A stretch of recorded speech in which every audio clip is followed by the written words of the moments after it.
પુરુષોત્તમ મહારાજની જય, શાસ્ત્રીજી મહારાજની જય, યોગીજી મહારાજની જય.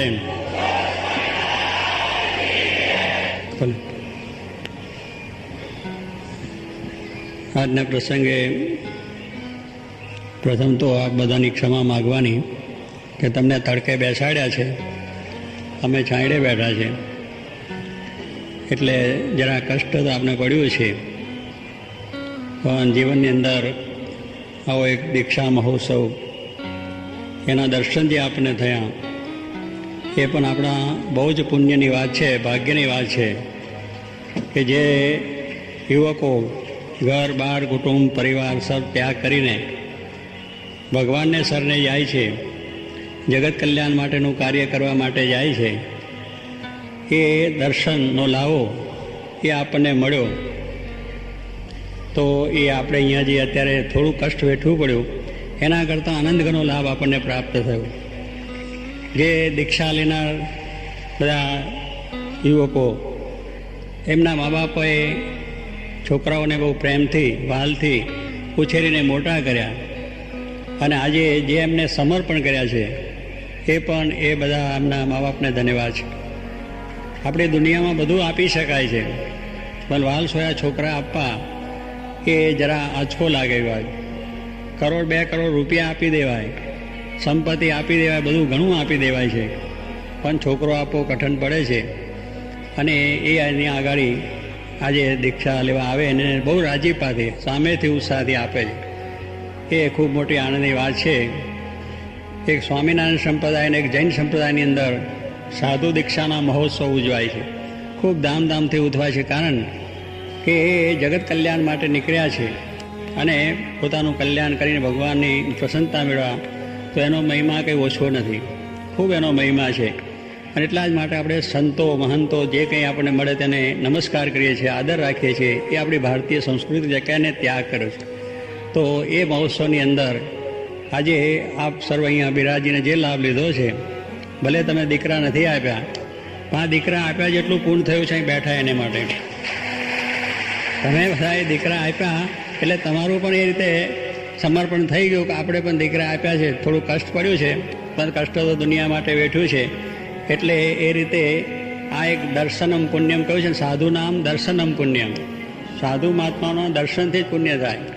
એની વાણી કદાચ સાંભળવા ન મળે, પ્રોગ્રામ બરોબર આપણે જોવા ના મળે, દર્શન થયા દૂરથી, તોય પણ સ્વામી કહે છે મોટું પુણ્ય. એટલે આ દીક્ષા સમારોહનો આપણે દર્શન થયા દૂરથી આપણે બધા જોયું છે, તો પણ એનું પુણ્ય આપણે જે દીકરો આપ્યો છે એટલું જ પુણ્ય આપણે બધાને પણ મળી જશે. અને આપ બધા સુખી થશો. એટલે જેને જેને આવા દીકરા સંસ્કારી હોય, ભગવાન ભજવાની ઈચ્છા કરે તો ઈચ્છા કરજો, કદાચ આપણે ના થાય તો એની ઈચ્છા પૂર્ણ કરજો, અને તમને બધાને પણ એનું અનંતઘણું ફળ મળશે. કે આવી એક સારી વસ્તુ જો દુનિયામાં થાય, કારણ કે આજે આ ભૂમિ સંતોની છે, ભારત ભૂમિ સંતોની છે. અને એટલા જ માટે શ્રીજી મહારાજે એવા આદર્શ સાચા સંતો બનાવ્યા, અને એ સંતો દ્વારા જગતનું કલ્યાણ થાય એવી જે આપણી ભારતીય ભાવના છે, અને એ રીતની રીતને રાખીને શ્રીજી મહારાજે આ સંત પરંપરા કરી છે. અને એવા સાચા સંતો બનાવીને આ જગતને અર્પણ કર્યા છે.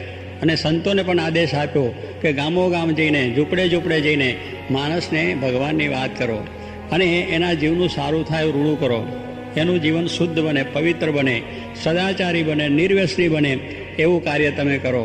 એ સંતો સંદેશો લઈને ગામો ગામ ગયા અને લાખો માણસોને આ જે વસ્તુનું એમને વાત કરી એની અસર થઈ. એનું કારણ કે વર્તન વાતો કરે.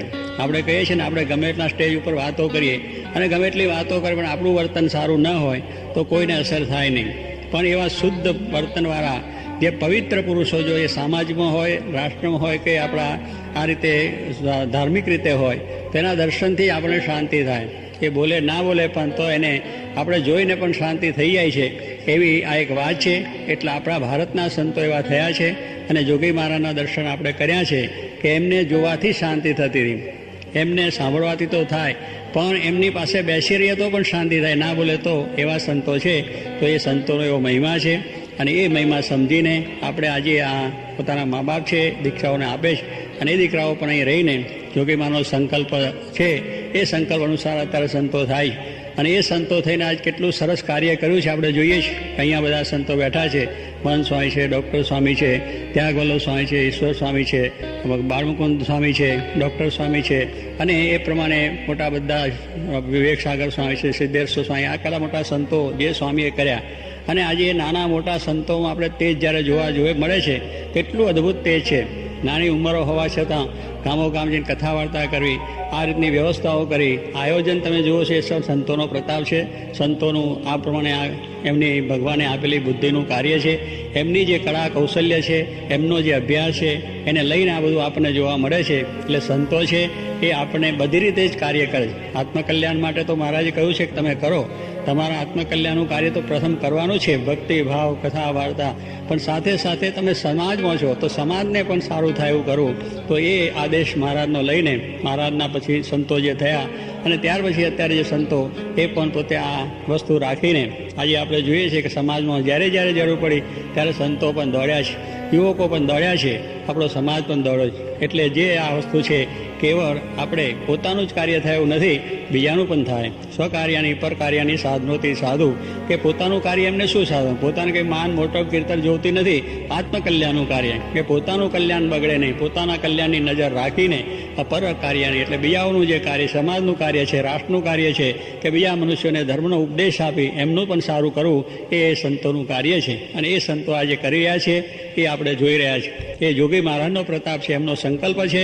એટલે આવા બનેલા ગણેલા અને તૈયાર થયેલા અમારા નાનજી મહારાજ કહેતા કે સ્વામિનારાયણ ભગવાનનો મોટો પ્રતાપ એ કે આવા ભણેલા ગણેલા તૈયાર થઈ ગયેલા, અછબડા નીકળી ગયેલા, તાવતરીઓ અને નિરોગી એકદમ શુદ્ધ એવા ભગવાનની સરને આવે છે, એ મોટો પ્રતાપ. અમારે ઉછેર કરવો પડે નહીં, ભણાવવા પડે નહીં, ગણાવવા પડે નહીં, કંઈ કરવું ના પડે, એમ તૈયાર થઈને અહીં આવે છે, એ ભગવાન સ્વામિનારાયણનો પ્રતાપ. મોટો પરચો. લોકો કહે છે ને સ્વામિનારાયણનો પરચો શું? આ પરચો કે આવા બનેલા ગણેલા જે આવે છે સેવા કરવા માટે, આત્મકલ્યાણ માટે અને સમાજનું કાર્ય કરવા માટે, એ મોટા મોટો આપણા માટે એક ચમત્કાર છે.